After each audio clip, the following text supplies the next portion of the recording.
नमस्ते, आप देख रहे हैं क्लीन न्यूज बिहार। बिहार की माटी की आवाज, जहां हम लाते हैं आपके लिए राज्य की ताजा खबरें। सबसे पहले और सबसे सटीक राजनीतिक, सांस्कृतिक, विकास और समाज से जुड़ी हर छोटी बड़ी खबर। बने रहे हमारे साथ और अपना clean news Bihar news channel को सब्सक्राइब करें। चलिए बढ़ते हैं पहले खबर की ओर। मुजफ्फरपुर में नहर का तटबंध टूटा, कई घरों में घुसा पानी, प्रशासन ने शुरू किया मरम्मत काम। मुजफ्फरपुर जिले के कुरहनी प्रखंड क्षेत्र के किशनपुर मोहिनी पंचायत के जमीन हाट गांव के पास नहर का तटबंध टूट जाने से आसपास के कई घरों में पानी भर गया है। यह घटना रविवार सुबह 11 बजे के आसपास हुई, जब नहर में पानी का बहाव अचानक तेज हो गया और तटबंध 20 फीट तक टूट गया। उसके बाद पानी तेजी से गाँव की ओर फैलने लगा, जिससे कई घरों और खेतों में पानी भर गया और स्थिति अफरा तफरी की हो गई। ग्रामीणों ने बताया कि लगातार हो रही बारिश से नहर में पानी का स्तर बढ़ता जा रहा था, जिससे तटबंध पर दबाव बढ़ गया। कटाव और पानी की तेज बहाव के कारण तटबंध टूट गया, जिसके बाद नहर का पानी तेजी से किशनपुर मोहिनी गांव में फैलने लगा। ग्रामीणों ने बताया कि तटबंध टूटने से गांव की स्थिति बिगड़ती जा रही है और लोगों के घरों में पानी घुसने में जनजीवन पूरी तरह से प्रभावित हो रहा है।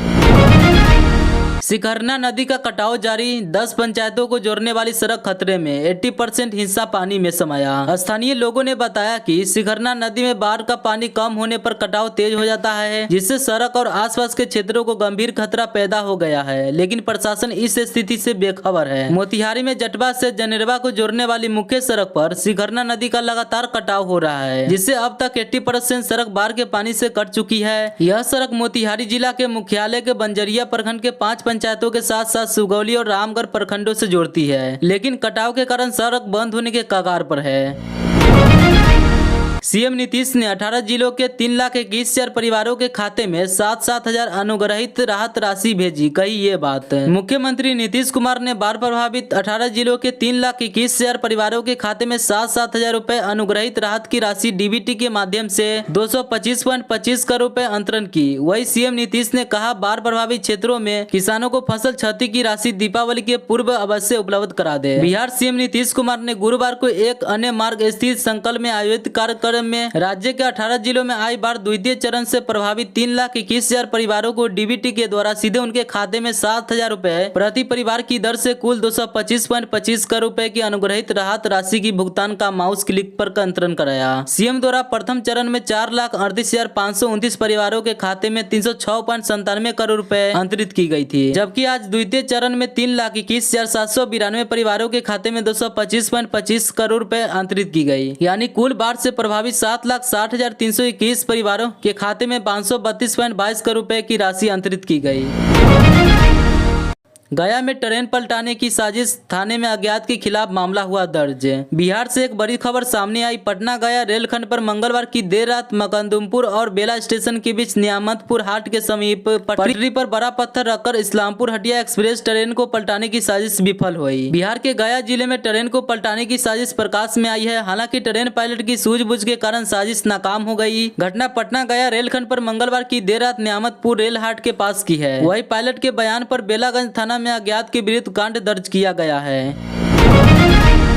तेज रफ्तार टेम्पो अनियंत्रित होकर पलटा, हादसे में एक युवक की मौत, घरों में असरा मातम। जिले के सिमरी बख्तियारपुर थाना क्षेत्र के एक सड़क हादसे में एक 40 वर्षीय युवक कुमेदान टोला निवासी मनोज राम की मौत हो गई। मौत ने परिवार को गहरे सदमे में डाल दिया है। घटना के बाद परिजनों का रो रो कर बुरा हाल है। जानकारी के अनुसार घटना फराई के पास हुई। मृतक एक ऑटो रिक्शा में सवार थे। हादसे के दौरान ऑटो पलट गया, जिससे वह गंभीर रूप से घायल हो गए। घटना की जानकारी मिलते ही स्थानीय लोग और पुलिस मौके पर पहुंचे और मनोज को तुरंत इलाज के लिए सदर अस्पताल पहुंचाया। हालांकि अस्पताल में भर्ती होने के बावजूद उनकी हालत नाजुक बनी रही और इलाज के दौरान उनकी मौत हो गई।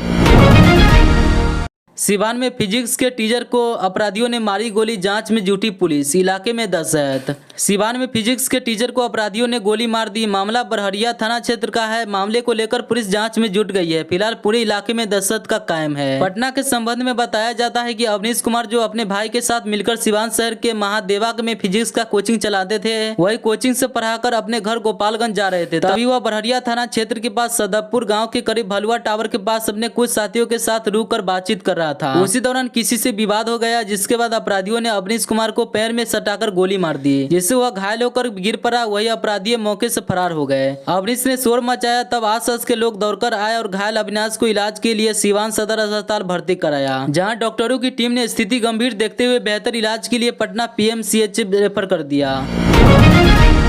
गिरिराज सिंह बोले, हर हिंदू को घर में त्रिशूल रखना चाहिए, पूजा कीजिए, इसकी जरूरत पर काम आ सकता है। केंद्रीय मंत्री गिरिराज सिंह ने नवरात्र के धार्मिक मंच पर पहुंचकर बताया कि उनकी कौन सी हसरत अधूरी रह गई है। उन्होंने इसके साथ ही हिंदुओं के पूर्वजों को लेकर बड़ी बात कह दी। केंद्रीय मंत्री और भाजपा के फायर ब्रांड नेता गिरिराज सिंह ने कहा कि हिंदू धर्म दुनिया का एकमात्र धर्म है जो सभी धर्म का सम्मान करता है। हम धर्म की रक्षा करने वाले संकल्प पर रहने वाले लोग हैं, जिन्होंने हिंदुओं से अपने धर्म की रक्षा करने की भी अपील की है। उन्होंने कहा, धर्म की रक्षा करेंगे तो धर्म आपका रक्षा करेगा। अब हर हिंदू को त्रिशूल रखना चाहिए और उसकी पूजा भी करनी चाहिए, ताकि बुरे वक्त पर वही त्रिशूल आपकी रक्षा कर सके। केंद्रीय मंत्री गिरिराज सिंह ने कहा कि हम सब हिंदुओं में पूर्वजों में सत्ता लोभ का परिणाम भुगत रहे हैं, इसलिए देश के सनातनी हिंदू का यह हाल है। हम विशेष अवसर पर ही हिंदू रखते हैं। देश के सनातनी हिंदू का यह हाल है, हम विशेष अवसर पर ही हिंदू दिखते हैं। यह बड़ी चिंता का विषय है। नवरात्र के अष्टमी पर आयोजित फलाहार कार्यक्रम के दौरान मंच में हिंदू को लेकर उन्होंने यह चिंता जताई। नवरात्रि में आकर्षण का केंद्र बना वंदे भारत एक्सप्रेस, शहर में मचा चर्चा का विषय। नवरात्रि में लोग माता के दर्शन कर रहे हैं। इस बार वंदे भारत एक्सप्रेस ने ट्रेन भक्तों के आकर्षण का केंद्र बना हुआ है, जिसे देखने के लिए लोगों की भीड़ जुटी रही है। मुजफ्फरपुर में नवरात्रि की धूम है और लोग माता के दर्शन को लेकर खाते उत्साह में है। शहर के चंदबारा सोडा गोदाम चौक पर बनी ट्रेन वाणी पंडाल की खूब चर्चा हो रही है। इस पंडाल में चलाई जा रही वंदे भारत एक्सप्रेस इस बार भक्तों के आकर्षण का केंद्र बना हुआ है, जिसे देखने के लिए लोगों की भीड़ जुट रही है। यही नहीं बल्कि हिंदू तो हिंदू बल्कि मुस्लिम समुदाय के महिलाओं का भी उत्साह ट्रेन में चढ़ते और माता का दर्शन का केंद्र बना हुआ है। सभी लोग वंदे भारत ट्रेन पर चढ़ के माता का दर्शन करते आर्टिफिशियल गुफाओं से होकर जा रहे हैं। इस दौरान स्टेशन भी बनाए गए हैं। स्टेशन पर टिकट घर बनाया गया। लोग टिकट लेकर लंबी लंबी कतार लगाकर ट्रेन पर सफर कर रहे हैं, जहाँ पूजा के साथ साथ बच्चों के लिए मनोरंजन का भी साधन बना हुआ है। साथ ही शहर के लिए एक बड़ा आकर्षण का केंद्र बना है। इस अनोखी पहल को सभी समाज के लोग खूब पसंद कर रहे हैं। उत्तर प्रदेश की युवक का बिहार में लटका मिला, 100 वजह खंगालने में जुटी पुलिस। बिहार में दर्जी का काम करने वाले यूपी के युवक की पंखे से लटकी लाश मिली है। पुलिस का मानना है कि यह आत्महत्या, लेकिन परिजनों का आरोप है कि युवक की हत्या कर उससे फंदे से लटका दिया गया है। फिलहाल पुलिस मामले को सुलझाने में लग गई है। उत्तर प्रदेश के रहने वाले एक युवक ने सिवान में पंखे से लटकर कर खुदकुशी कर ली। घटना नगर थाना क्षेत्र के कसेरा टोली की है। मृतक की पहचान मऊ जिला निवासी राजू वर्मा के पुत्र गौरव वर्मा के रूप में हुई है।